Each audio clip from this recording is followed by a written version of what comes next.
E temos o imenso prazer de termos aqui a Iva Pires, que ela é doutora em Geografia Humana pela Universidade de Lisboa. A professora Iva é associada da Universidade Nova de Lisboa, docente do Departamento de Sociologia da Faculdade de Ciências Sociais e Humanas e investigadora integrada do Centro Interdisciplinar de Ciências Sociais, o CICS Nova. Ela coordena o mestrado e o doutoramento em Ecologia Humana e integrou a equipa do projeto Perda, sobre o desperdício alimentar em Portugal. Por sinal, também teve com isso um prêmio de ideias verdes em 2011. Então, finalmente conseguimos esse dia para termos conosco aqui no GICA, e nesse momento especial do Green Readers, e já adianto que, em base, temos aqui essa obra, que é da professora, vinculada à Fundação do Francisco Manuel dos Santos, e uma obra que eu, acima de tudo, recomendo, né? E, pois bem, teremos uma dinâmica muito simples. A professora Iva vai se apresentar, provavelmente próximo aí de 40, 45 minutos, e depois, daqui a pouco, nós deixamos aí aberto as questões para que vocês possam colocar as suas dúvidas.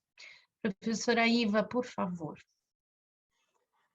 Cíntia, muito obrigada. Queria começar por agradecer à Cíntia e ao GICA o convite para participar nestas conversas, neste ciclo de conversas.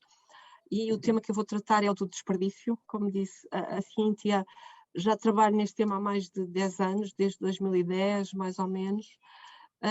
Na altura havia muito pouca coisa, muito poucas publicações, mas hoje em dia é realmente um tema que é premente. Eu vou tentar explicar porque é que é importante olharmos para o tema do desperdício alimentar, porque é que é importante encontrarmos soluções para reduzir o desperdício alimentar. Eu vou então partilhar a minha tela para todos vocês poderem ver a apresentação. Penso que já está em modo de apresentação. E vou então... Isso, obrigada. Está. Posso então? Posso? Sim? Vou então começar esta minha apresentação. Vou sobretudo contextualizar o tema para depois também e depois ficarei disponível para algumas questões que possam surgir. O tema do desperdício. Este relatório de 2011 da FAO foi muito importante porque pela primeira vez ele contextualizou o volume do desperdício a uma escala mundial. Claro que é uma estimativa, não existem dados estatísticas sobre o desperdício alimentar ao nível do país, muito menos à escala global. O que nós temos são, sobretudo, estimativas. Mas esta estimativa foi muito importante para nós percebermos qual é a dimensão do problema. Estamos a falar de 1,3 mil milhões de toneladas de alimentos que são adequados para o consumo humano, mas por várias razões acabam no lixo, ou seja, são produzidos para serem consumidos, mas depois acabam por não ser consumidos. Na União Europeia estamos a falar de 89 milhões de toneladas, claro, ao longo de toda a cadeia alimentar, desde a produção até ao consumo final. Esta é uma situação paradoxal porque nós sabemos que no mundo existem também 805 milhões de pessoas que estão em situação de subnutrição ou em situação de insegurança alimentar, e que esse valor tem inclusivamente aumentou por causa da pandemia nos últimos anos. Portanto, estamos a falar de milhares de pessoas que não têm acesso a alimentos. Por isso é paradoxal estarmos a deitar fora tantos alimentos para o lixo. Na verdade, o desperdício alimentar é um tema complexo e convoca questões ambientais, questões éticas, como esta que vos falei, questões económicas e questões sociais também. Nós vamos abordar um bocadinho destas questões ao longo desta apresentação. No passado não havia tanto desperdício como nas sociedades afluentes em que vivemos atualmente. Este é um quadro muito interessante do Jean-François Millet, que mostra as espigadoras. No passado, as famílias com menos rendimento iam ao campo depois de fazer as colheitas ou as ceifas para apanhar tudo o que tinha ficado, as batatas que tinham ficado na terra, tinham ficado esquecidas, as uvas que não tinham sido apanhadas, ou mesmo os cereais que não tinham sido apanhados. Durante a Segunda Guerra Mundial, estes são alguns dos cartazes dessa altura. Os alimentos eram muito importantes e, por exemplo, aqui mostra que as donas de casa podiam participar, digamos, neste esforço de guerra, gerindo muito bem, de forma muito consciente e muito eficiente, os alimentos que tinham disponíveis, porque era preciso, como é evidente, haver também alimentos disponíveis para os militares que estavam na frente de guerra. E, por outro lado, não havia desperdício. Tudo o que não era consumido, por alguma razão, servia para alimentar os animais. Mas nas sociedades afluentes em que vivemos hoje em dia, sobretudo nos países da OCDE, nós tornámos-nos muito mais negligentes face aos alimentos, e deitar alimentos para o lixo é quase um ato irrefletido. Nós nem pensamos em tudo o que implica deitar um alimento para o lixo. O mesmo relatório da OCDE que vos falei no início, que estimou que 1,3 mil milhões de toneladas de alimentos acabam por não ser consumidos ao longo do ano e ao longo da cadeia alimentar, distingue estas duas situações, perdas e desperdício. Não é uma questão apenas formal, na verdade representa duas situações bastante distintas. Fala-se em perdas no início da cadeia, ou seja, logo a seguir à produção, durante o armazenamento dos alimentos, e fala-se em desperdício nas últimas fases da cadeia relacionadas com a distribuição e com o consumo final, quer em nossas casas, quer nos restaurantes.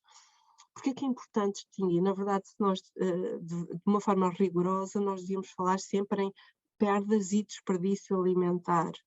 Por uma questão de comodidade, muitas vezes falamos apenas em desperdício, mas é importante distinguir estas duas situações. Porquê? Porque não só as razões que a explicam são distintas, como também a forma de combater as perdas ou desperdício é distinto. As perdas ocorrem sobretudo no início da cadeia, como vos disse, na pós-produção agrícola, e acontecem sobretudo nos países menos desenvolvidos, onde não existem redes de frio ou capacidade para armazenar, acondicionar os alimentos de uma forma segura. E, portanto, parte dessa produção acaba por se perder e não chegar ao consumidor. O desperdício acontece sobretudo nos países mais desenvolvidos e decorre quase exclusivamente do nosso comportamento enquanto consumidores, quer quando consumimos em casa, quer quando consumimos fora de casa. São duas situações bastante diferentes e podem ver aqui, já voltarei ao outro slide. O Tristram Stuart tem um livro muito interessante sobre o desperdício alimentar, 2011. Ele mostra esta situação, por exemplo, no Sri Lanka, entre 40% a 60% das frutas e legumes acabam por se perder. Precisamente não existe essa capacidade para armazenar os alimentos de uma forma segura por muito tempo. Não existem redes de frio para congelar ou guardar esses alimentos de uma forma segura por mais tempo. E mesmo nos mercados, se vocês forem, por exemplo, a uma cidade, um país africano, aquelas grandes capitais dos países africanos, no final de um dia de mercado, vocês encontram muitas perdas junto ao mercado. Porquê? Porque precisamente não há forma de os guardar para poder vender no dia seguinte. Já no caso do desperdício, ele acontece sobretudo nos países mais desenvolvidos, mas com dimensões igualmente elevadas. Falamos na União Europeia, da qual nós fazemos parte, 88 milhões de toneladas de alimentos adequados para o consumo humano acabam no lixo, não são consumidos. E esse desperdício acontece um bocadinho em todo o tipo de alimentos, mas sobretudo em produtos mais perecíveis, o leite, os ovos, laticínios, os queijos, também nos peixes e na carne, e muito pão, desperdiça-se muito, muito pão, e esta é uma situação transversal a muitos países. Na verdade, nós podemos dizer que as perdas e o desperdício alimentar são um problema que é transversal a todas as geografias, acontece nos países do Norte, nos países do Sul, em países menos desenvolvidos, em países mais desenvolvidos, embora por razões distintas. Nos países mais desenvolvidos, o desperdício acontece sobretudo no final da cadeia, portanto, em nossas casas, muitas vezes, ou nos restaurantes na União Europeia, mais de 50% destes 88 milhões de toneladas de desperdício acontecem em nossas casas e acontecem na restauração. Este estudo, feito para várias cidades norte-americanas e que a Verde tem o desperdício relacionado com as famílias, no caso da cidade de Nova Iorque é mais de 50%, mas nas outras cidades também é elevado, e este é o desperdício que acontece na restauração, nos serviços de alimentação, nas cantinas escolares, por exemplo, nas cantinas das empresas, nas cantinas hospitalares ou na restauração. Portanto, por isso nós dizemos que é um desperdício que está relacionado com o nosso comportamento, quer quando consumimos em nossa casa, quer quando consumimos fora de casa. E esta é uma situação que como o Bentham diz, é uma situação que traduz uma ineficiência do sistema alimentar, ou seja, a forma como nós estamos a produzir e a processar os alimentos e consumi-los cria imensas externalidades, ou tem um impacto no ambiente muito grande, um impacto também na nossa saúde e tem custos sociais e económicos muito elevados. Por isso é importante olhar também para o desperdício alimentar de uma perspectiva mais holística, olhando para toda a cadeia de produção de alimentos, precisamente para a forma como pouco racional e pouco eficiente como estamos a produzir os alimentos. Estamos a produzir muitos alimentos, a gastar muitos recursos, como a água, o solo, por exemplo, recursos financeiros, recursos humanos também, e depois 1/3 desses alimentos não é consumido, acaba no lixo. Isto não faz sentido e é preciso pensar o que é que está a causar este desperdício, como é que podemos reduzi-lo. O impacto no ambiente é, aliás, muito, muito elevado. Fala-se hoje muito nas alterações do clima.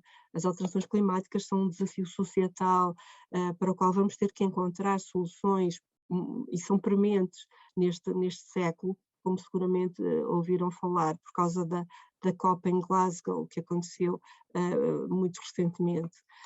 E a agricultura tem um contributo direto para as alterações climáticas, não só através de emissão de gases com efeito estufa, de metano, por exemplo, mas também porque para produzir alimentos é preciso desflorestar, é preciso cortar florestas, e elas são sumidores importantes de CO2. E por isso a pegada ambiental da produção de alimentos hoje em dia é muito elevada, pela quantidade de químicos que estamos a usar para produzir esses alimentos, porque provoca problemas de erosão do solo, consome muita água, porque provoca a desflorestação. Nós temos necessariamente que reduzir esta pegada ambiental. Aliás, a agricultura tem uma relação direta e indireta com as alterações climáticas. Por um lado, ela contribui para agravar as alterações climáticas, pela emissão de gases com efeito estufa, mas também vai sofrer as consequências das alterações climáticas, porque em muitas regiões o regime pluviométrico vai alterar-se, vamos ter menos chuva, vamos ter verões mais quentes, e tudo isso vai ter impacto também na produção de alimentos, vai contribuir para reduzir a capacidade de produzir alimentos ou tornar essa produção de alimentos mais cara. Os agricultores vão precisar de usar mais água para irrigar durante mais tempo se os verões forem mais prolongados e mais secos. Vai haver também mais perdas de alimentos, porque quando vêm aquelas chuvas extemporâneas, quando vêm os granizos que não são esperados, portanto todas aquelas mau tempo, como nós dizemos, as situações climatéricas não expectáveis, como o granizo, as chuvas intensas, etc., que também vão contribuir para reduzir as perdas, para aumentar as perdas de alimentos. E, portanto, há aqui uma relação direta e indireta com as alterações climáticas. Por outro lado, também a forma como nós estamos a produzir alimentos não só é ineficiente, tem custos muito elevados e é ineficiente, tem uma pegada ecológica muito elevada, mas também está a fazer com que se perca a confiança, os consumidores europeus têm cada vez menos confiança na forma como os alimentos estão a ser produzidos. Neste Eurobarómetro, que é, digamos, o Instituto de Sondagens da União Europeia, quando os europeus foram questionados, por favor, diga-nos se confia na fonte de informação sobre os riscos alimentares que recebe a partir das indústrias alimentares, e muitos europeus disseram não, nós não confiamos de todo nessa informação.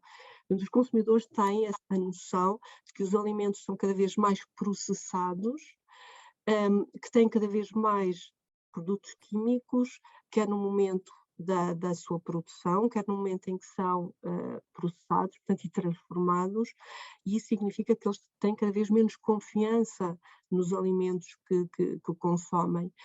Portanto, é preciso também alterar a forma como estamos a produzir os nossos alimentos para voltar a ganhar a confiança dos consumidores europeus. Neste momento, muitos consumidores associam consumo de alimentos a um risco potencial para a sua saúde e, sobretudo, não confiam na informação que é prestada, nomeadamente pela indústria alimentar, quando leem aqueles rótulos, que são rótulos, por vezes, muito complexos, pouco transparentes.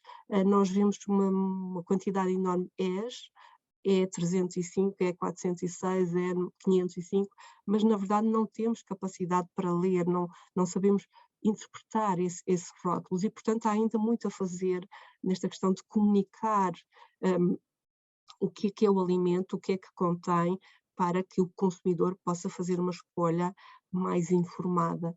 Neste momento, enquanto consumidores, o elemento que nós temos mais direto para decidir se compramos ou não é o preço, e isso não é suficiente. Nós precisamos saber como é que esse alimento foi produzido, onde é que foi produzido, se não foi ou não utilizado mão de obra infantil, por exemplo, ou mão de obra ilegal na produção do alimento, qual é a sua origem geográfica, o que é que contém, o que é que foi acrescentado na fase de processamento. Tudo isso é muito importante para voltar a recuperar a confiança dos consumidores e, por exemplo, os consumidores estão cada vez mais preocupados com os aditivos que são adicionados aos alimentos, mas também com as doenças dos animais, que acabam depois por ter também consequências na qualidade final dos alimentos, com a higiene durante o processo de produção, com a questão dos pesticidas e os resíduos de pesticidas que perduram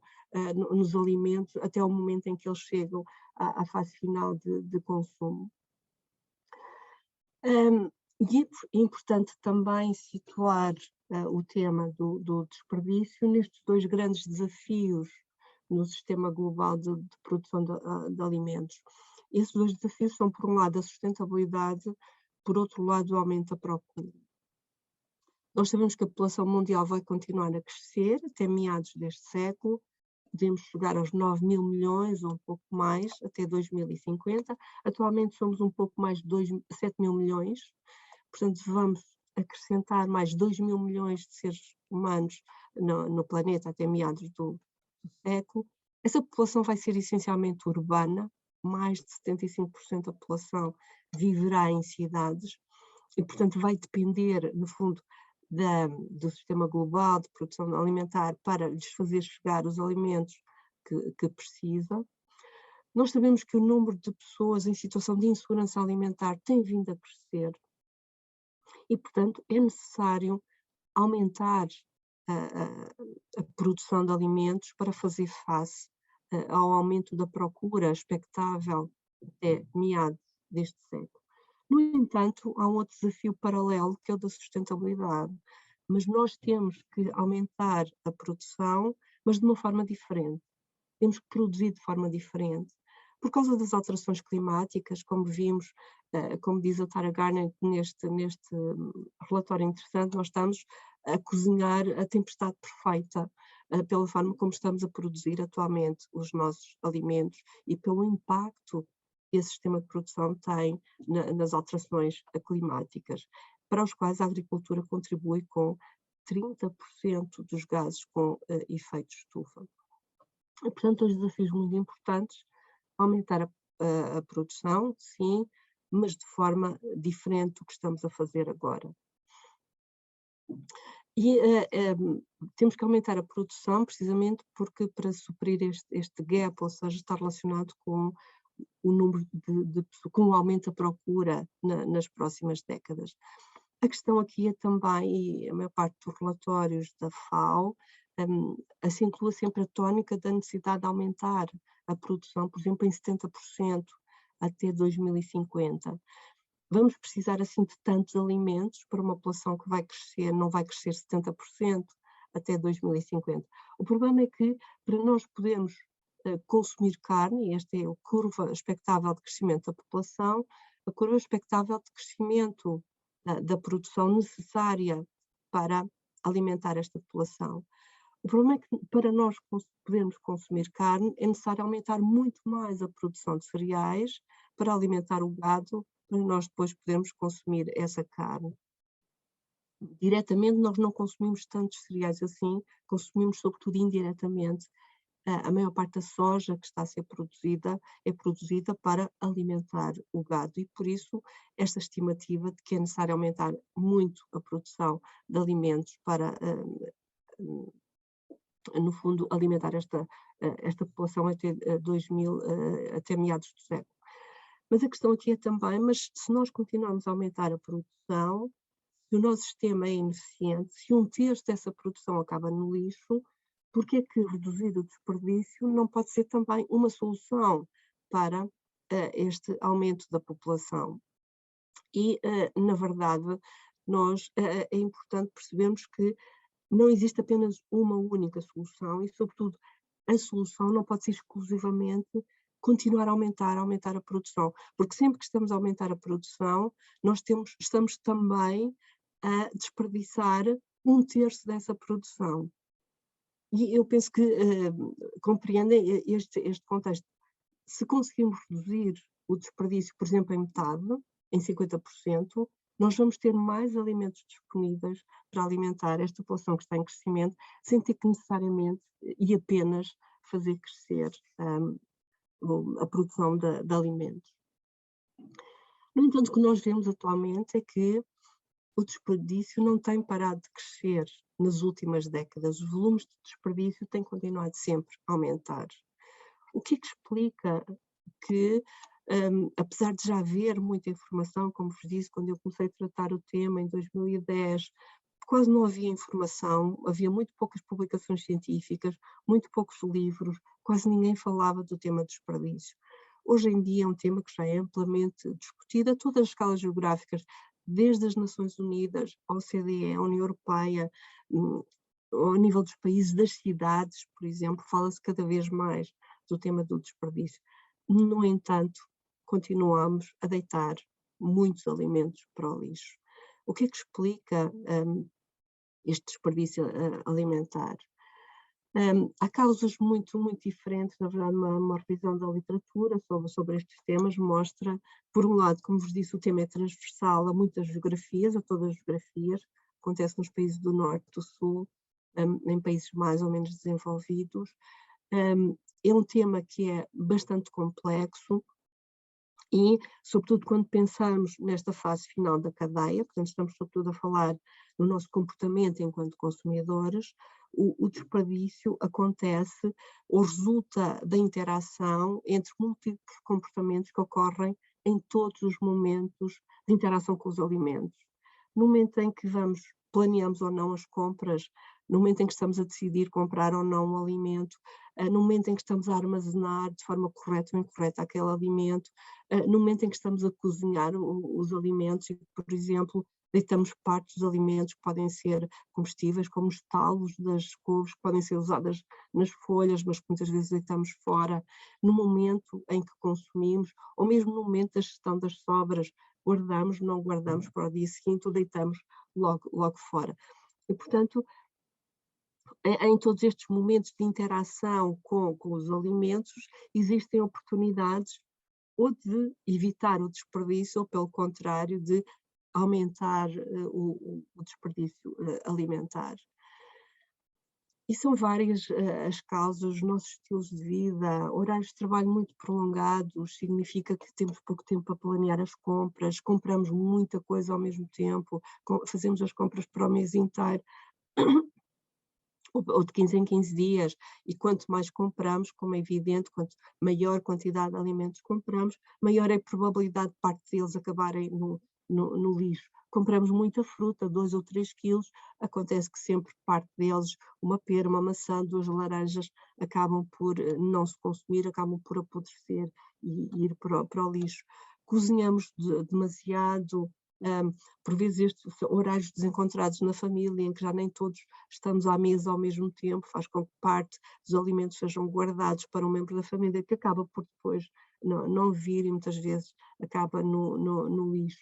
As próprias rotinas e as dinâmicas da família, o tipo de família, se é uma família de grande dimensão, normalmente essas famílias tendem a desperdiçar mais, mas menos per capita, porque são famílias de grande dimensão e, portanto, a maior parte do desperdício acaba por acontecer em famílias mais pequenas, com rendimentos mais elevados, em famílias com crianças, porque muitas vezes têm um comportamento muito irregular face aos alimentos, não apetece comer, não gosta disto ou daquilo e acabam também muitas vezes no lixo.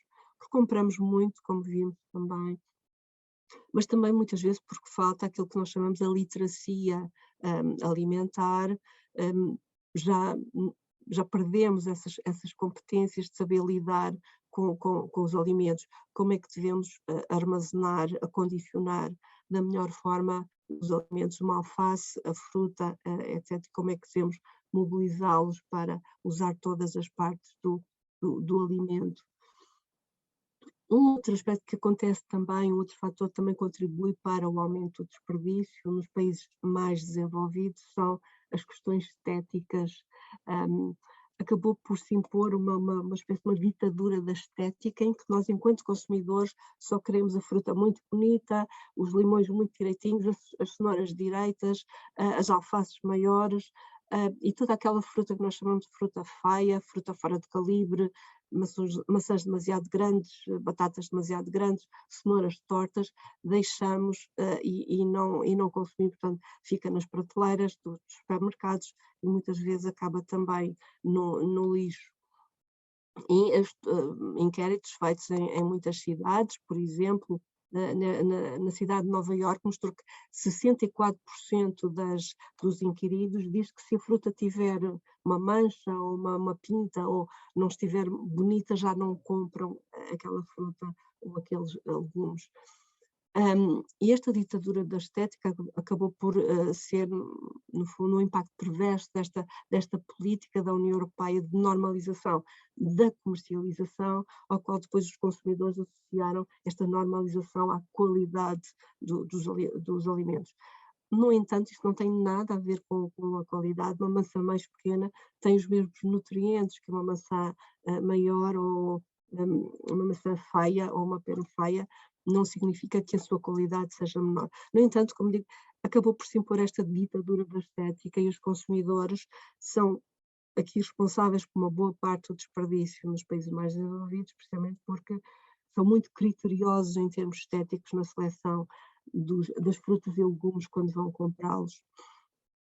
A questão da literacia, como já falava há pouco, os alimentos são compostos por várias partes, a polpa, o caule, as folhas, as raízes, as sementes, e no passado, nas áreas rurais, encontravam soluções para consumir todas estas partes dos alimentos. Hoje em dia, muitas vezes, usamos apenas a polpa e deitamos tudo o resto fora, e a questão também da estética, como já vos falei, já falámos, também são responsáveis por uma boa parte do desperdício que acontece, por exemplo, nos países da União Europeia.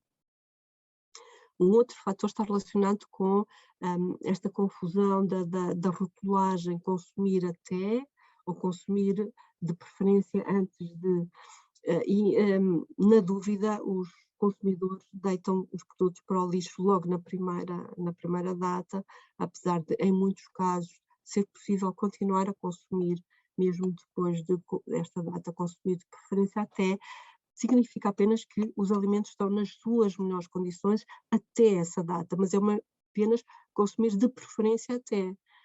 Enquanto adultos, nós temos capacidade para perceber se o alimento pode ou não ser consumido depois dessa data e podemos fazê-lo, podemos abrir e ver se está bom e se podemos usar ou não depois dessa data. Mas normalmente acabamos por deitá-lo fora quando vemos esta rotulagem. Por isso a União Europeia está também a trabalhar em fornecer mais informação aos consumidores sobre a rotulagem para procurar reduzir o desperdício. É um tema que é premente, nós temos que reduzir o desperdício alimentar, por todas as razões que já falámos, por todos os impactos ambientais, sociais, económicos e éticos associados ao desperdício. As próprias Nações Unidas incluíram nesta última agenda de desenvolvimento sustentável um dos objetivos, que é o 12.3, está incluído no 12, o 12.3 pede a todos para fazer um esforço global de reduzir o desperdício até 2030, de reduzir em 50% o desperdício alimentar e, no fundo, estimula todos os atores sociais ao longo da cadeia, desde os produtores, a indústria transformadora, os consumidores, os distribuidores, a fazerem este esforço coletivo para reduzir o desperdício. De alguma forma ele está ligado também com outro objetivo importante, que é o de erradicar a fome também até 2030. E por isso foi criada esta hierarquia para procurar reduzir o desperdício. É uma pirâmide invertida, no topo temos a prevenção. Por que a prevenção é importante? A melhor forma de lidar com o lixo, por exemplo, com os resíduos urbanos, é não os produzir. A melhor forma de lidar com o desperdício alimentar é não o produzir. Como é que nós podemos fazer esta prevenção? Por exemplo, fazendo um planeamento das nossas compras, indo à despensa, ver o que é que nós ainda temos para evitar comprar em duplicado. Se não vamos consumir aquele produto, podemos congelar.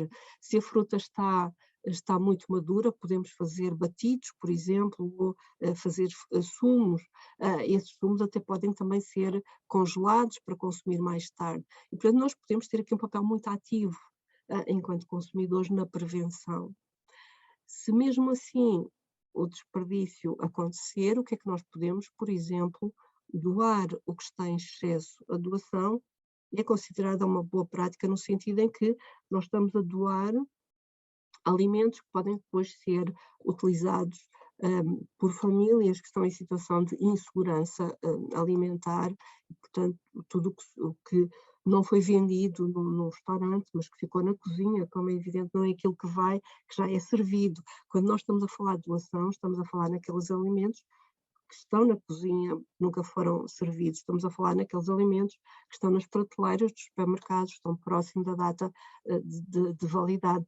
Esses alimentos podem ser doados, podem de alguma forma suprir as deficiências de famílias que estão em situação de insegurança alimentar.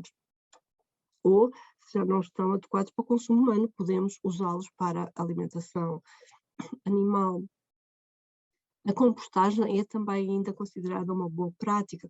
A compostagem significa que, se nós conseguíssemos separar os restos orgânicos dos nossos resíduos urbanos, esses restos orgânicos podem servir para fazer compostagem, ou seja, produzir compostos que podem ser depois vendidos ou doados aos agricultores para iniciar um novo ciclo de produção de alimentos.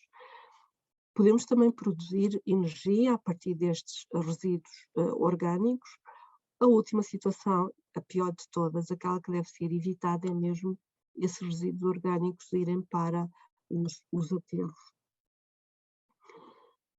Na União Europeia, a União Europeia está também muito atenta ao tema do desperdício alimentar, mesmo porque a União Europeia importa alimentos Portugal também não é autossuficiente na produção de alimentos, portanto, importa alimentos e, nesse sentido, não faz sentido nenhum estarmos a importar alimentos e depois parte deles acabarem no lixo, não serem consumidos. Quer através da sua política de economia circular, mas sobretudo esta última de 2020, a União Europeia está a definir ou quer definir metas muito concretas para reduzir o desperdício, mesmo ainda antes de 2030. Por um lado, a União Europeia comprometeu-se a cumprir os Objetivos de Desenvolvimento Sustentável, portanto, nesse sentido, tem que contribuir para reduzir o desperdício até 2030, mas vai procurar definir metas mais ambiciosas para o conjunto dos países, dos Estados-membros, através desta política, também uma política mais holística, do campo ao garfo, em que o objetivo é produzir alimentos mais saudáveis e também mais sustentáveis para o consumidor europeu e, ao mesmo tempo, reduzir o desperdício de alimentos. Os países têm adotado políticas bastante diferentes, em alguns casos, por exemplo, em França, a França tem legislação muito rigorosa para procurar reduzir o desperdício de alimentos. Por exemplo, todos os supermercados de grande dimensão não podem deitar fora os alimentos, portanto tem que ter uma rede de parceiros que devem contactar quando têm excesso de alimentos que estão prestes a ir para o lixo, mas ainda bons para consumo humano. Tem que ter uma rede de parceiros e colocar esses alimentos nessa rede de parceiros, mas não podem deitá-los para o lixo. Portanto, tem obrigatoriamente que doá-los a esses parceiros, seja um banco alimentar ou outras instituições de solidariedade social. Também instituiu a obrigatoriedade de ter estas caixas que se chamam os doggy bags, estas caixas, para que qualquer consumidor num restaurante, que acho que não vai consumir toda a refeição, possa pedir esta caixa para levar para casa o resto dos alimentos. E isto é muito importante, porquê? Porque nesta fase em que os alimentos já vieram para a sala, digamos, do restaurante, eles, por uma questão de segurança dos alimentos, por uma questão ética, também não podem ser doados. Estes alimentos têm obrigatoriamente que ser deitados para o lixo se nós não os consumirmos. Portanto, nós, consumidores, somos os únicos que podem dar-lhe uma segunda oportunidade, pedindo esta caixa e levando o resto da refeição para casa, que pode servir para o dia seguinte, por exemplo, para levarmos para o emprego. Todos os países têm que ter uma estratégia de combate ao desperdício alimentar, todos os países, os Estados-membros da União Europeia. Portugal também tem a sua estratégia de combate ao desperdício alimentar, baseada nestes 3 pilares.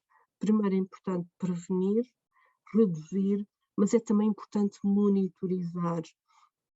Na verdade, como vos disse, para além de ser um tema complexo, há ainda um outro problema, que é nós temos muito poucos dados sobre o desperdício alimentar.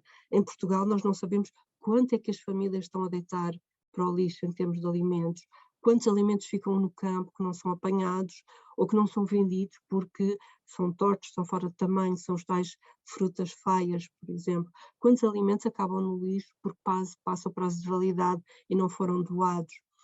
É muito importante monitorizar, porque se nós queremos reduzir em 50% até 2030, nós precisamos saber qual é o volume do desperdício atualmente.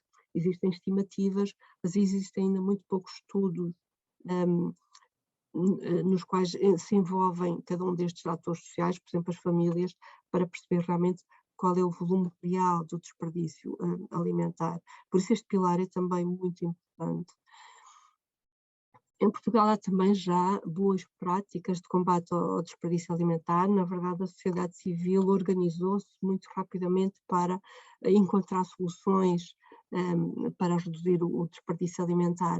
Provavelmente muita gente conhece a cooperativa Fruta Feia, com este mote que é muito interessante: gente bonita como fruta feia, da Isabel Soares. O que é que ela fez? Portanto, ela criou uma cooperativa, compra aos agricultores aquela fruta feia que eles não conseguem vender para as grandes empresas de distribuição, para os principais supermercados, mas ela compra precisamente essa fruta feia, compra a um preço mais barato e vende também aos consumidores a um preço mais barato. E, portanto, temos aqui uma situação em que todos ganham. Os agricultores ganham porque conseguem colocar essa produção no mercado, os consumidores ganham porque conseguem comprar frutas e legumes a um preço um bocadinho mais baixo. E o ambiente também ganha porque essas frutas e legumes são resgatadas do lixo, ou seja, elas iriam tendencialmente, não seriam tendencialmente vendidas, acabavam no lixo, mas através desta cooperativa elas são colocadas no mercado. Numa situação muito interessante em que todos ganham. A ReFood, que também é muito conhecida, o que é que faz a ReFood? Ela, no fundo, faz a ligação entre os restaurantes onde existe excesso onde sobram alimentos e as famílias ou as IPSS, onde esses alimentos podem fazer a diferença. A zero desperdício também, com este modo também interessante, Portugal não se pode dar ao lixo, faz também esta ligação entre, no fundo, cria redes de parceiros, ligando os parceiros que têm excedentes de alimentos e os parceiros que precisam, podem dar uma segunda oportunidade a esses alimentos. Falava-se há pouco na situação de Paris, mas em Portugal, numa iniciativa conjunta da Lipor e da Câmara Municipal de Porto, também existe este projeto Embrulha e os restaurantes que aderiram a este projeto, todos eles têm uma caixa e que permite que o consumidor, o cliente, possa levar o resto da refeição para casa.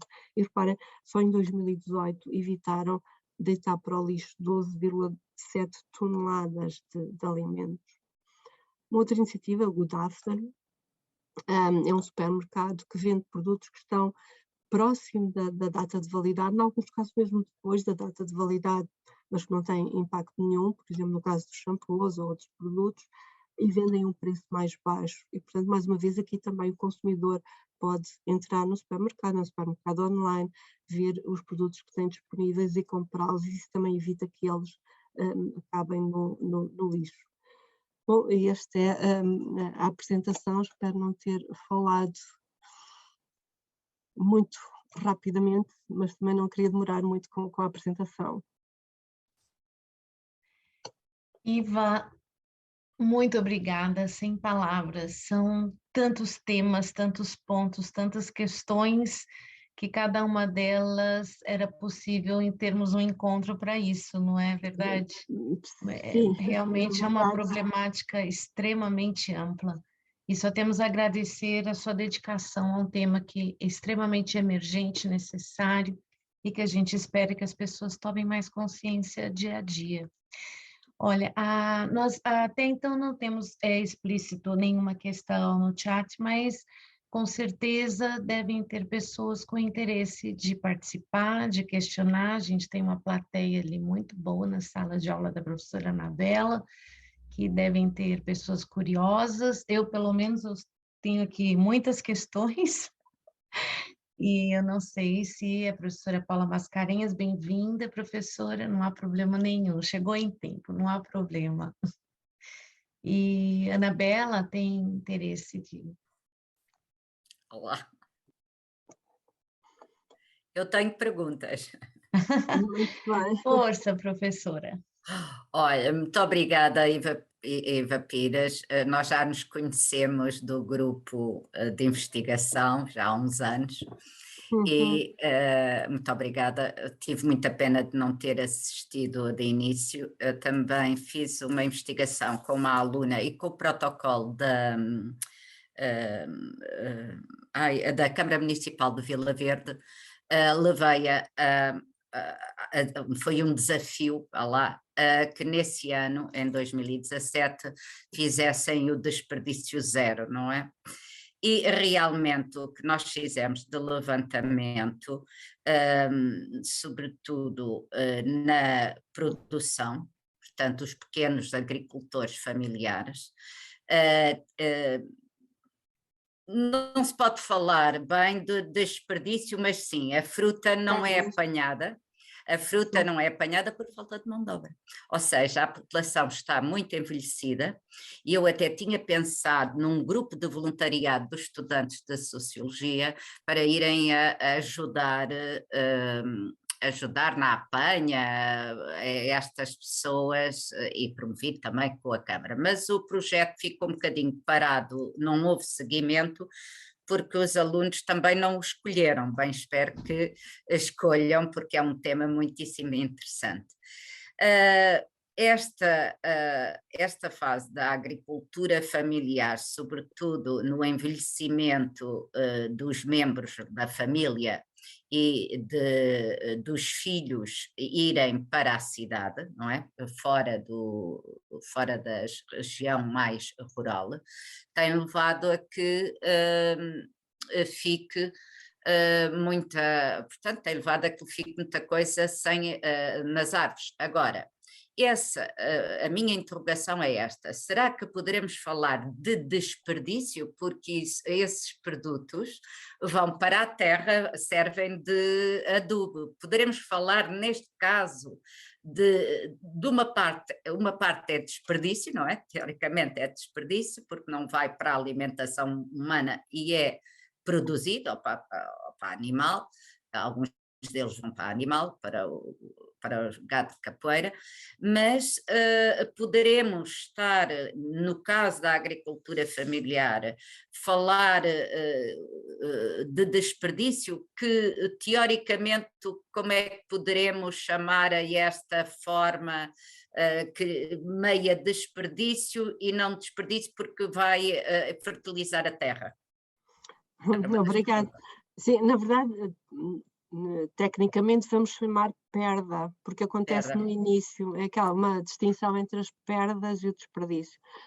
Sim, infelizmente, mesmo sendo em pequena agricultura, ela devia ser contabilizado como perda, porque se foi produzido, o objetivo seria o consumo final, o consumo humano. Deveriam existir formas de conseguir recuperar, apanhar esses alimentos. Nessas regiões, por exemplo, porque não ter um projeto em que uma escola vai num dia apanhar as peras ou apanhar as maçãs, por exemplo, ao mesmo tempo que contacto é uma atividade de imersão na natureza, é uma atividade que permite também perceber como é que os alimentos são produzidos e todo o esforço que implica produzir, recolher, armazenar os alimentos. Penso também, uma das razões para o aumento do desperdício no consumidor final é que nós, na verdade, neste momento é um ato irrefletido e nós não temos a noção de tudo o que implica quando estamos a deitar alimentos para o lixo. A quantidade de água que estamos a deitar fora, porque 70% da água potável é usada pela agricultura para produzir alimentos. E se nós estamos a deitar 1/3 desses alimentos para o lixo, estamos a deitar milhares de metros cúbicos de água para o lixo todos os anos ao deitar o alimento para o lixo. O que é importante é realmente estas campanhas de sensibilização e de informação. Nós temos que estar bem conscientes no momento em que estamos a deitar uma laranja para o lixo, o que é que isso implica em termos económicos, ambientais, sociais e éticos. Precisamos de passar desta atitude irrefletida para refletir sobre o que é que implica deitar os alimentos para o lixo. E no caso dessas regiões mais envelhecidas, levar escolas, por exemplo, a ajudar no momento da colheita ou fazer a respiga. Por exemplo, nos Estados Unidos, a Associação de Respigadores, tem milhares de pessoas, claro, em todos os Estados Unidos, e é uma associação, são muitas associações em todos os estados, e eles todos os anos organizam-se, fazem a respiga, são voluntários, pessoas que num sábado, um domingo, vão fazer a respiga, apanhar esses alimentos e depois doam para os bancos alimentares, para as IPSS, por exemplo. Esta podia ser também uma boa prática, precisamente ir apanhar, se ninguém apanha, com o consentimento, como é evidente, dos proprietários, mas às vezes até porque o preço baixou muito, os proprietários já não têm interesse em apanhar a uva, ou a pera, ou a maçã, com o consentimento dos proprietários, fazer a respiga, voluntários irem um sábado ou um domingo colher as frutas, esses legumes, e depois doá-las às IPSS locais. Penso que é também muito, muito interessante. E, portanto, respondendo à sua questão, sim, é considerado perda. Nós fizemos um mercado. Também pode ser a escola recolher esse E alimento as e vender a pessoas preço mais voluntariaram baixo para obter dinheiro para fazer uma excursão, para fazer uma outra atividade. O importante é resgatá-los do lixo. Exato. Sim. Perfeito. Aqui não é bem o lixo, aqui é da árvore. Sim, aqui apesar de tudo, fica no chão e vai alimentando o solo, sim. Mas é perda na mesma, é uma perda alimentar. Muito boa colocação. Obrigada, professora Maria Paula. Era uma das minhas questões, inclusive. E agora temos aqui a turma da professora Anabela, que já nos solicitou para se colocarem, para exporem algumas questões. Anabela, por favor. Sim, nós temos aqui algumas questões da parte dos estudantes e eu vou pedir, se calhar, que vocês se dirijam aqui, porque eu não sei se vos vamos conseguir ouvir. Podemos tentar, se conseguir falar alto, Tânia. Pronto, temos a Tânia Soares, em primeiro lugar, ela vai tentar falar alto e eu vou ver se consigo mover a câmara do computador um bocadinho mais para lá. Não sei se vamos ouvi-la, mas vamos ter. Não consegue? Baixinho, um pouco baixo. Aproxime-se um pouco, Tânia. Tem alguns passinhos, Tânia. Isso. Boa tarde. Olá, boa tarde. Eu sou a Tânia Soares, como a professora disse. Então, a minha dúvida surge de nós estarem há bocadinho a falar que, em relação ao desperdício alimentar, falou-se que em França os restaurantes já são obrigados a doar aquilo que sobra às instituições, já às doggy bags, e depois no slide seguinte e na continuação desse pensamento falou-se em Portugal há boas práticas. Mas e as leis que obrigam a fazer isso? O que é que se passa? Há alguma explicação plausível para Portugal não ter isso implementado? É só isso. Obrigada. Obrigada. Obrigada. Sim, portanto, todos os países da União Europeia têm que contribuir para este desígnio que é da própria comunidade de reduzir o desperdício. Todos têm que ter estratégias. As estratégias foram definidas, cada país criou a sua própria estratégia. No caso, e também as ações que procura desenvolver. A abordagem da França é mais punitiva, digamos. Vamos proibir o desperdício. Outros países seguem outras abordagens, muita informação ao consumidor, procurar atuar junto dos vários segmentos da cadeia e estimular de outras formas a redução do desperdício. A Itália, por exemplo, tem uma legislação que facilita a doação, porque há um potencial muito grande na doação, mas ainda há muito receio por parte dos supermercados, por exemplo, dos restaurantes, estarem a doar alimentos que eventualmente possam estar associados mais tarde a algum problema de saúde de quem os vai receber e, portanto, eles consideram que pode eventualmente surgir alguma publicidade negativa nessa doação. E, portanto, tem sempre muito receio em estar a doar alimentos e mais tarde estar associado este supermercado doou alimentos que provocaram algum problema de saúde em quem os recebeu. Mas há um enorme potencial na doação destes excedentes alimentares e por isso a Itália optou por criar legislação para facilitar a doação e isentar os doadores de qualquer problema associado a essa doação que possa ocorrer. A política do bom samaritano doa, assumindo que está a atuar de forma está a ajudar no fundo os outros e portanto não pode ser culpabilizado por qualquer problema que possa surgir. Em Portugal não temos ainda muita dessa legislação, no entanto esta estratégia é muito clara também sobre, portanto, como digo, primeiro a prevenção tem sido sobretudo procurar dar mais informação aos consumidores, clarificar as questões da rotulagem, por exemplo. A legislação varia muito de país para país, portanto, todos os países têm que ter uma estratégia, essa estratégia e a abordagem tem sido muito variada. No caso de França, realmente tem sido muito punitiva, o que algumas pessoas também criticam, que não se pode proibir o desperdício, e na verdade o importante é estimular mudanças de comportamento. Se nós percebemos que a maior parte do desperdício está associado ao nosso comportamento enquanto consumidores, então provavelmente o mais sensato será procurar alterar os nossos comportamentos enquanto consumidores, tornar-nos consumidores mais responsáveis, mais racionais e, sobretudo, com maior responsabilidade na gestão dos alimentos, e por isso varia muito de país para país. Anabela? Sim, muito obrigada. Nós temos um outro estudante que também quer colocar uma pergunta, ou não sei se é fazer um comentário. Nathaniel, por favor, Nathaniel Menezes. Eu também teria várias, mas vamos ver se temos tempo. Talvez para colocar uma ainda, e não sei se temos outras pessoas inscritas para questões ou comentários, portanto não quero bloquear, não quero monopolizar aqui muito tempo, não é? Até aqui estamos bem, Anabela. Okay. Obrigada. Então, Nathaniel. Olá, boa tarde. Boa tarde. Eu tive a prestar atenção na apresentação e realmente há uma diferença contextual, tipo, dos países desenvolvidos e os países ainda em desenvolvimento.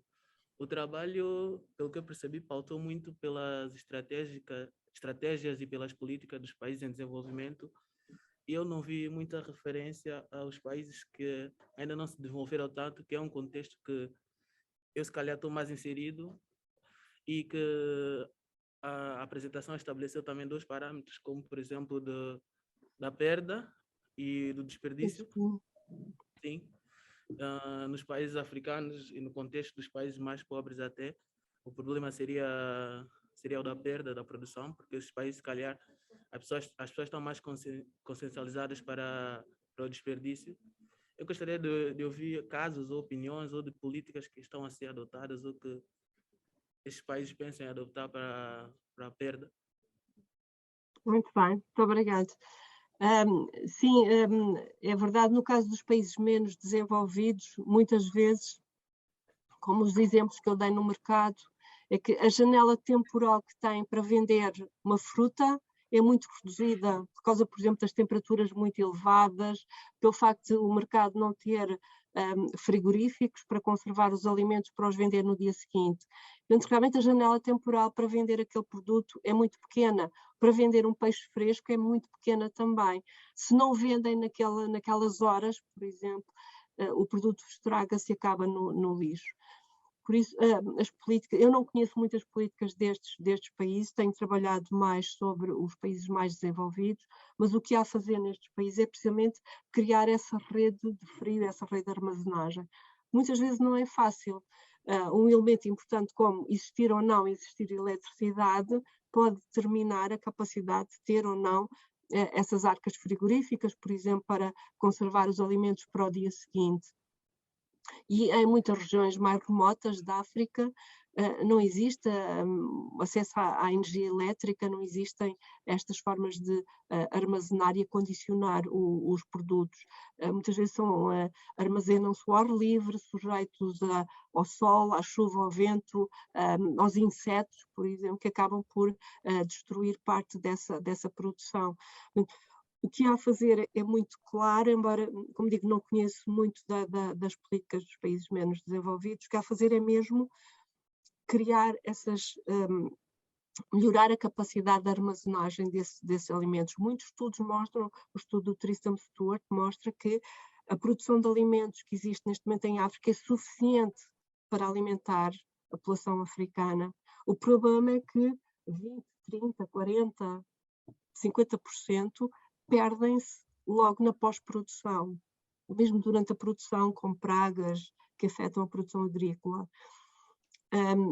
E se nós conseguirmos realmente aumentar o tempo de vida desses alimentos que são produzidos, isso seria fundamental para contribuir para reduzir a insegurança alimentar nestes países.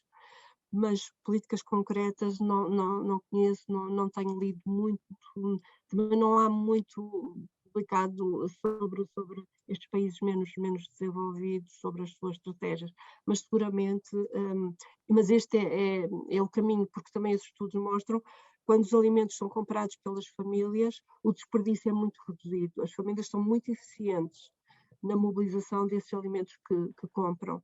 Porquê? Porque os alimentos são muito mais caros e pesam muito mais no orçamento destas famílias do que pesam no orçamento das famílias dos países desenvolvidos. No nosso orçamento familiar, nos países da OCDE, por exemplo, os alimentos podem pesar 7, 8, 9%, porque não são tão caros assim. Outras coisas pesam mais, os custos com a saúde, os custos com a educação, com os transportes, com a habitação. Nos países menos desenvolvidos, o custo com a alimentação ainda tem um peso muito elevado no orçamento familiar e, por isso, o desperdício é muito baixo. O que acontece são essas perdas muito elevadas por questões mais técnicas e ausência dessa capacidade para ter redes de frio e armazéns com condições adequadas para armazenar os alimentos, e esse será seguramente o caminho. Muito interessante a pergunta para podermos pensar, porque tem uma outra moeda aí muito forte, que é a fome, não é, professora Iva? Sim, Anabela? sim. Não, desculpa, pode ir, por favor. Bom, então, deixa-me só ver onde é que eu me posiciono para não estar de costas para ninguém. Talvez aqui. Ok, então, eu acho que é muito importante nós pensarmos nestas questões de forma sistémica, e é claro que o papel dos consumidores é muito importante, é crucial em muitas questões que dizem respeito, enfim, à sustentabilidade. Nós aqui na disciplina estamos a estudar uma série delas, por exemplo, os trabalhos que estes alunos vão fazer são sobre mobilidade, ou sobre alimentação, ou sobre vestuário, ou sobre, depois, uma outra dimensão que é o associativismo, a participação cívica. Podíamos tratar ainda uma série de outras temáticas, obviamente, mas foram estas as escolhidas para este ano. O que eu tenho estado muitas vezes a debater é a forma como muitas vezes a tónica é posta no papel dos indivíduos, no papel dos consumidores, como sendo, enfim, de alguma maneira onde pode ou deve residir a resposta para os problemas, ou a solução para os problemas. E é evidente, voltando ao que eu estava a dizer, que esses são sujeitos importantes em todos estes processos, mas há outras dimensões a considerar, nomeadamente, por exemplo, aqui ao nível da produção e ao nível da regulamentação. Como é evidente, falou-nos disso um pouco, mas eu queria voltar a essa questão e pegar, por exemplo, no caso da União Europeia, aquela política do prado ao prato, ou do campo ao garfo, ou como queremos traduzir o The Farm to Fork, é muito interessante, mas não nos diz muito, tanto quanto sei, sobre o compromisso que a União Europeia assume, nomeadamente ao nível da política agrícola comum, relativamente a questões como os subsídios e as condições para os subsídios aos agricultores, que são gigantescos, não é? Essa é a política da União Europeia, com um orçamento maior de todos eles, de todas as políticas, enfim, setoriais que a União Europeia tem. Essa leva, de facto, a maior fatia do orçamento, ele é orçamento gigantesco. São também orçamentos gigantescos que estamos a falar no caso de outros países, dos Estados Unidos, ou na Europa da Noruega, por exemplo, não é? Que subsidia práticas agrícolas em sítios onde se calhar não faria sentido estar a produzir alguns alimentos, mas enfim, até por outras razões associadas à paisagem, a um certo sentido de identidade nacional, etc. É uma realidade transversal a muitos países do mundo mais desenvolvido, não é? O que é que nós... O que é que está a ser equacionado a esse nível, não é? Como alterar toda esta problemática ao nível da própria produção, porque aquele número que nos deu dos 70% de aumento da produção agrícola como previsão, como estimativa do que é necessário, é absolutamente assustador, porque se a agricultura já tem neste momento um impacto ambiental devastador a nível internacional, isso seria... É impensável, não é? Eu li a certa altura qualquer coisa como para o Brasil, no relatório, penso que foi de 2017, 2018, 77% dos gases com efeito de estufa do impacto a nível de alterações climáticas que eles têm, seja por emissão, seja por desaparecimento do efeito do sequestro de carbono, tinha que ver naquele ano com a agropecuária, não é? Como sabemos, sobretudo por desmatamento ou desflorestação, mas também a questão da fermentação entérica, também a questão da manipulação dos solos, etc. E não estamos só a falar da Amazónia, estamos a falar de perdas de biodiversidade em múltiplos biomas importantíssimos, como o cerrado, no caso do Brasil. Portanto, 70% de aumento da produção a nível mundial seria avassalador. Portanto, não sei se consegue refletir no meio de todas estas minhas inquietações um bocadinho sobre esta questão da produção e de pensar, não é, sistemicamente todas estas coisas. Muito obrigada. Sim, obrigado, sim, vou tentar. Assim, na verdade, a questão dos subsídios são também, como é evidente, um contributo para o aumento do desperdício, porque em muitos casos os agricultores são tão subsidiados que é uma atividade que sofre muito pouco com o impacto do mercado. Os agricultores sabem que se produzirem a mais, a União Europeia vai comprar e, portanto, há ali quase uma ausência de risco económico. Esta política agrícola comum foi importante quando foi desenhada e foi a primeira política comum da União Europeia.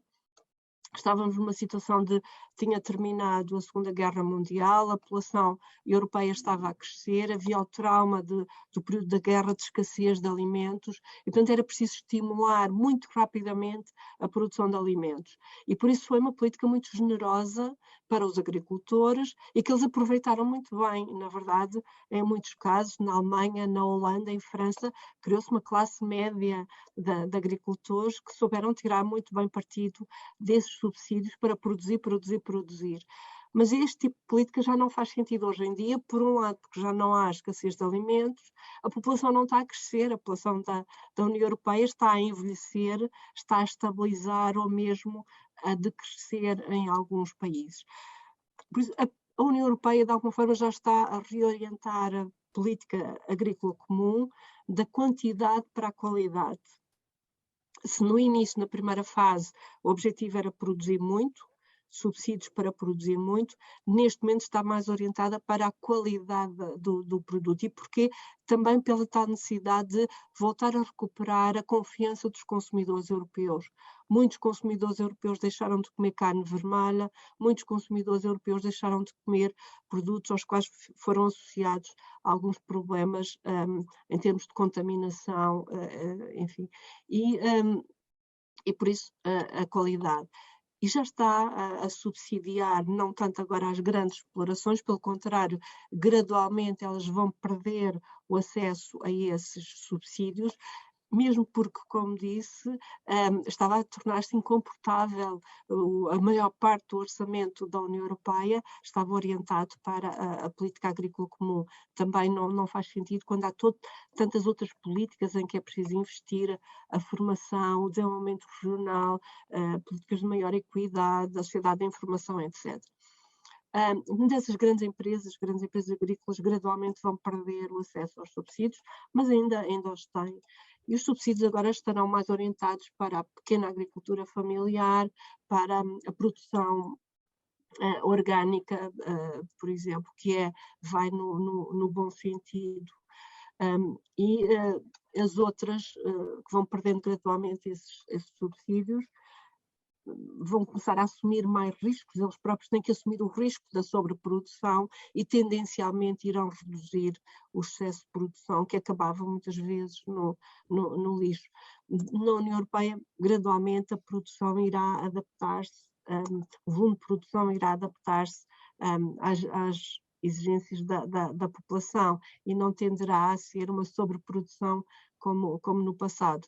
Mas é verdade que essa política de estimular a produção, portanto, grandes quantidades de alimentos, foi um dos fatores que contribuiu para o aumento do volume do desperdício, porque, como mostrei, a questão do desperdício é relativamente recente, está associada à sociedade contemporânea e, sobretudo, estas sociedades mais afluentes, sociedades em que os rendimentos são mais elevados. Por outro lado, era importante também não demonizar o consumidor, ou seja, colocar o foco todo no consumidor como se ele fosse o único responsável pelo desperdício. As culpas têm que ser distribuídas por todos os segmentos, nomeadamente a distribuição, por exemplo, com as suas campanhas e as suas estratégias, muitas vezes externaliza para o consumidor aquilo que era o desperdício da própria cadeia de distribuição, quando naquelas campanhas compre 5 compre 5 e pague 3, por exemplo, nós trazemos 5 sacos de maçãs para casa, sabendo que, como é evidente, parte dessas maçãs vão apodrecer em nossa casa, mas isso é uma forma de externalizar o desperdício para o consumidor, ou quando tem critérios muito exigentes no momento em que estão a comprar ao produtor, impondo aquelas normas estéticas, também estão a externalizar a parte do desperdício para os agricultores, portanto o desperdício fica do lado dos agricultores. Portanto, não podemos também demonizar o consumidor e dizer ele é o único culpado, mas podemos ser mais proativos e dizer, bom, mas do lado do consumidor podem também estar muitas das soluções. Anabela, tudo bem? Sim, estava a dizer a questão do preço, por exemplo, não é? que influencia muitíssimo as práticas de consumo, mas que tem que ver muito com outros intervenientes na cadeia, não é? Nomeadamente ao nível da produção, ao nível da distribuição, ao nível, enfim, da própria legislação, e nós teremos que aceitar pagar uma proporção maior dos nossos rendimentos por alimentos para que, enfim, todo o processo seja mais justo e mais equilibrado, à medida que sendo retirados também esses subsídios à produção mais massiva e mais danosa. O que dificulta, como é evidente, as políticas dos governos, porque nenhum governo quer assumir que os preços dos produtos alimentares têm que ser mais caros, mas eles terão que ser neste momento. Por exemplo, nós não estamos a pagar as externalidades ambientais, nós não estamos a pagar a quantidade de água, 70 litros, por exemplo, para produzir 1 quilo de peras. Nós não estamos a pagar essa água, nós não estamos a pagar a erosão do solo, nós não estamos a pagar as emissões de CO2 que resultam dessa produção. E, portanto, se calhar no futuro o consumidor terá que também suportar parte dessas externalidades que neste momento se perdem porque não entram no mercado, na economia de mercado. Obrigada. Bom, mas para isso terá que ganhar mais. Porque para que o aumento, as políticas de aumento da eletricidade e da água, aliás, foram medidas promovidas também pelos ambientalistas, veio a dificultar as famílias. Portanto, eu acho que isso está errado. Desculpe, mas aumento do preço dos produtos, tendo em conta tudo, eu acho que não é por aí. Eu penso é que a maior parte do desperdício é na produção e na distribuição. Porque nas famílias, o trabalho que eu fiz junto das famílias, eu sei que também uma coisa é o discurso, outra coisa são as práticas, mas a maior parte aproveita, por isso é que é difícil monitorizar, só indo ao lixo. não é? Indo aos caixotes de lixo das ou pessoas. fazendo o diário de cozinha, pode-se aplicar um Sim, diário de cozinha durante uma semana, por exemplo. pois eu sei, eu fiz isso e vi que as famílias, portanto foi a tese de doutoramento, e vi que as famílias reciclavam, portanto, os seus produtos, utilizavam ou congelavam, porque as arcas, o frigorífico e as arcas vieram a facilitar, mas aí também não estamos a pensar no custo da energia. Sim. Está a ver, isto está tudo ligado. Não, é complicado, como é evidente. Não, mas de qualquer uma das estatísticas apontam para 50% do desperdício acontecer nas famílias. Mas eu penso E que é essa menos. estimativa é feita a partir dos resíduos sólidos urbanos e da composição dos orgânicos. Sim, Mas mas pode variar muito. em Portugal, porque há também a parte, temos que ligar a isso a parte religiosa, ou seja, a religião, e é católicos, não é? A maioria, o desperdício alimentar é mal visto. Portanto, ou Claro. seja, será que é nas estações de tratamento que dão essa estimativa? Em Portugal, porque o desperdício é muito conhecido, em França, nos Estados Unidos, em Inglaterra, há anos, desde a década de 90, que se começou a falar no desperdício alimentar em França. E a mostrarem filmes na televisão. Portanto, eu queria saber para Portugal, porque a religião católica proíbe, vá lá, uma das indicações é o não desperdício alimentar. Para Portugal não existem estimativas. As estimativas que nós fizemos no PERDA, eu penso que estava cerca de 30% do desperdício era da responsabilidade das famílias. Mas são estimativas, podem pecar por excesso ou não sabemos. Não existem estatísticas do desperdício alimentar.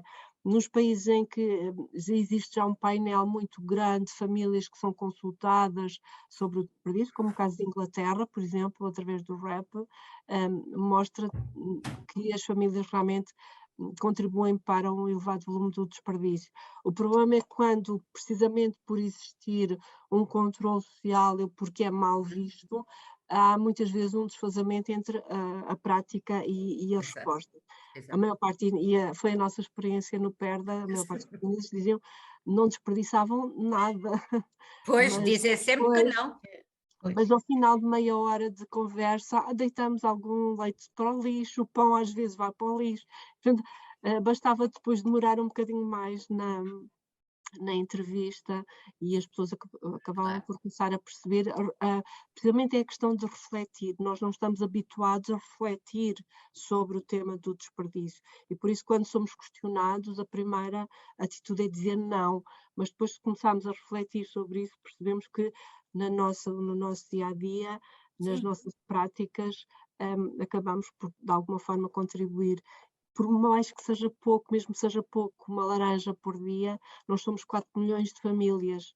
Se todas as famílias deitarem naquela semana uma laranja fora, são 4 milhões de laranjas nessa semana. E isso é a ponta do iceberg. Se deitarem peras, maçãs, um iogurte, vezes 4 milhões, chegamos a volumes de desperdício muito elevados. Obrigada. Obrigada. Nós temos aqui, acho que ainda dá tempo, para a participação da Ariana, que é aluna também da UMinho, e eu não sei se ela quer apontar, mas ela deixou a questão, que a preocupação dela é em relação ao desperdício alimentar nas cantinas, professora Iva. Sei que existem vários estudos relativos à sensibilização para o tema. Inclusive, já houve até uma dinâmica na própria Universidade do Minho, que eu não sei se é do conhecimento dela, sobre a pesagem de alimentos para contabilização, que apresentam resultados a curto prazo, mas não a longo prazo. Então, a questão é quais serão algumas alternativas mais sustentáveis para reduzir o desperdício nas escolas, de forma que permaneça e não a um curto prazo. E só uma questão importante, a Ariane gostaria de falar, mas ela está na biblioteca.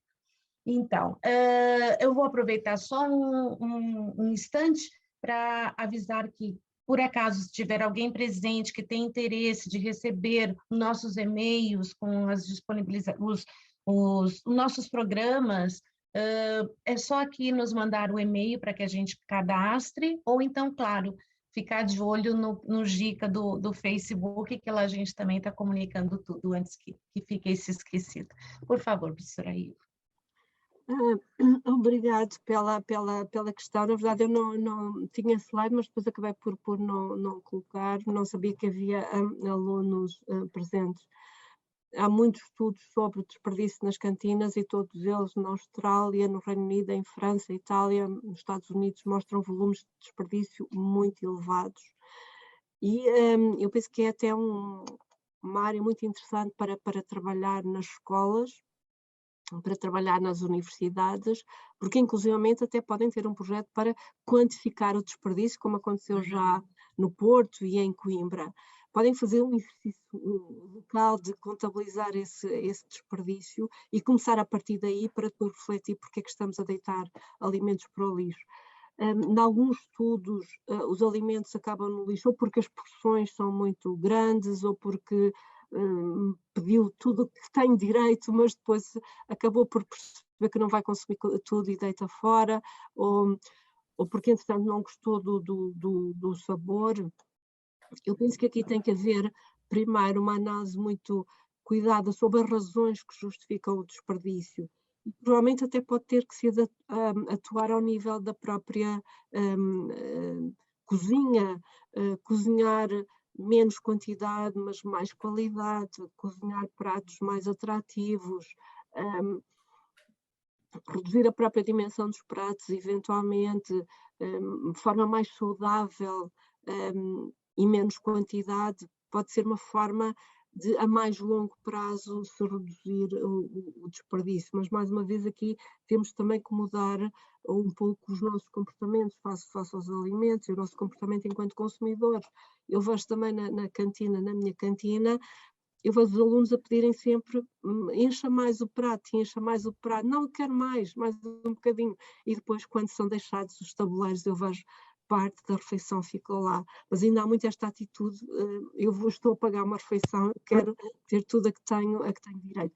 Tem que ser através de campanhas de sensibilização, mas um projeto na escola, o learning by doing, aprendendo, fazendo, pode ser muito, muito importante para, mais uma vez, as pessoas perceberem e refletirem sobre esse desperdício, e se depois fizerem contabilizado, como existe, algumas escolas suecas fizeram isso, dá valores ainda consideráveis, portanto, o esforço financeiro que a escola está a fazer para comprar alimentos, e depois 20% desses alimentos acabam no lixo, esse dinheiro que está a ser deitado fora podia ser usado para melhorar as condições na escola, podia ser usado para um outro projeto qualquer, podia ser até usado para melhorar a qualidade dos alimentos que estão a ser servidos, e por isso é importante discuti-los, sim, ao nível da escola, mas tem que se envolver todos os consumidores, quem produz também, a própria cantina, nutricionistas. Era um projeto interessante, mas que deve ser abordado de uma forma também sistémica e holística, não apenas olhando para o final, para o consumidor final. Realmente é uma árdua tarefa, né? Já acompanhei algumas coisas, algum projeto, tentamos até na própria Alminho já começar a levantar algum movimento em relação a isso, mas aí logo em seguida veio a questão da Covid e isso inibiu um pouco as ações. Olhem só, nós temos que, infelizmente, temos que encerrar, ainda que temos aqui a Ariana ainda partir por análise dos determinados dos alunos, seria viável uma questão. Perguntar, né? aos alunos porque é que estão a Sim. deitar alimentos para o lixo, porque é que deixam tantas sobras no prato, e essas sobras têm que ir para o lixo. É a qualidade, é porque não é atrativo. Sim, a questão da opção também é importante, ter mais do que uma opção. É importante, muitas vezes não apetece comer carne, mas só existe carne, tenho que pedir carne, mas não era bem aquilo que eu queria, portanto provavelmente vou deixar muito, muito no prato. Dar mais opções, e sim, porque não o tal doggy bag, ou cada um ter uma tupperware, digamos, se sobrou muito, poder levar Sim. para uma refeição seguinte. Eu penso que aqui o limite é a criatividade dos envolvidos no projeto de redução do desperdício. Perfeito a ideia de levar os seus potinhos, muito ótimo. Olha, Iva, muito obrigada. Finalmente conseguimos trazê-la para esse momento aqui no GICA. Agradeço imenso a todos que estão conosco e já me estendo em deixar o convite para o nosso próximo encontro, que vai ser novamente uma última quinta-feira do mês, mas não em dezembro, que estaremos em período de festas, mas dia 27 de janeiro, e teremos conosco o professor Jorge Leandro Rosa. Espero que estejam atentos aos movimentos do GICA, e termos vocês conosco é um grande prazer. Espero que tenhamos contribuído para um debate, com esse debate, para mais conscientização em torno de um tema tão relevante. E muito obrigada. Muito obrigada ao GICA também pelo convite. Muito obrigada a todos por estarem presentes. Adeus, então. Tchau, boa obrigada. tarde. Boa tarde a todos. Boa tarde, Anabela. Obrigada. Obrigada a todos. Parabéns à turminha que participou. Podem contactar-me, está bem?